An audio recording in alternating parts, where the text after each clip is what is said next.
मित्रांनो नमस्कार. आपला आजचा विषय आहे विचार आणि आचार यांचा अन्योन्याश्रय.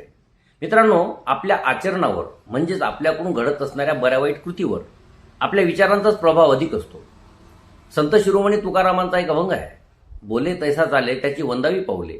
या अभंगातून संत तुकारामांना आपल्याला हेच सांगायचं आहे की आपण ज्याप्रमाणे बोलतो त्याप्रमाणे आपली कृती किंवा आपलं आचरण असलं पाहिजे.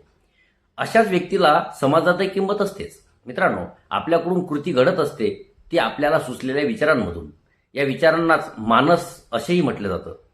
म्हणूनच आपल्या मनाने नेहमी चांगल्या प्रकारचे विचार आपण जर ग्रहण करावे असे वाटत असेल तर त्यासाठी आपले मन हे निरामय आणि समृद्ध असणं गरजेचं असतं. आणि मनाची निरामयता ही आपल्यावर झालेले चांगले संस्कार आणि आपल्यातील संवेदनशीलता यावर अवलंबून असते. म्हणूनच संवेदनशील मनाला चांगले विचारच जास्त सुचत असतात आणि या विचारानुरूपच मग आपण आचरण म्हणजेच कृती करीत असतो. त्यामुळे जसे विचार तसेच आपले आचरणही असावे ही अपेक्षा असते. नाहीतर ओठांवर एक आणि पोटात एक अशा प्रकारची माणसं हल्ली आपल्याला खूप आढळतील, परंतु आपल्या लेखी अशांना अजिबात किंमत नसते.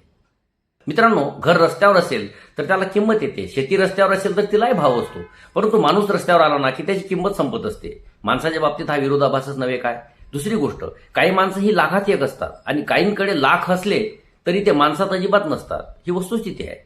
दुःखाच्या दिवसांमध्ये देखील आनंदाची आशा ठेवून असणारी माणसं ही कुठल्याही प्रसंगी ठामपणे उभी राहत असतात. मित्रांनो, एखादी वस्तू न वापरता गंजून जाते आणि जास्तच वापरली तर झिजून जाते. म्हणजेच काही झालं तरी शेवट ठरलेलाच आहे. त्यामुळेच मग कोणाच्याही उपयोगात न आल्याने गंजण्यापेक्षा कुणाच्या तरी सुखासाठी झिजणे हे केव्हाही उत्तमच नव्हे काय. मुंग्या झुरळांनी कुरतडल्याने निरुपयोगी झालेल्या मेणबत्तीपेक्षा इतरांना अंधारात वाट दाखवत शेवटपर्यंत जळून कामी आलेली मेणबत्ती ही केव्हाही सरसच ठरत असते ना. मित्रांनो, आपल्या मनाला समृद्ध करणाऱ्याशी प्रेरणादायी विचार आपण चांगल्या त्या श्रवणातून व चांगल्या त्या पुस्तकाच्या वाचनातून निश्चितच ग्रहण करू शकत असतो. असं म्हणतात की पुस्तकाने माणसाचं मस्तक सशक्त होत असतं.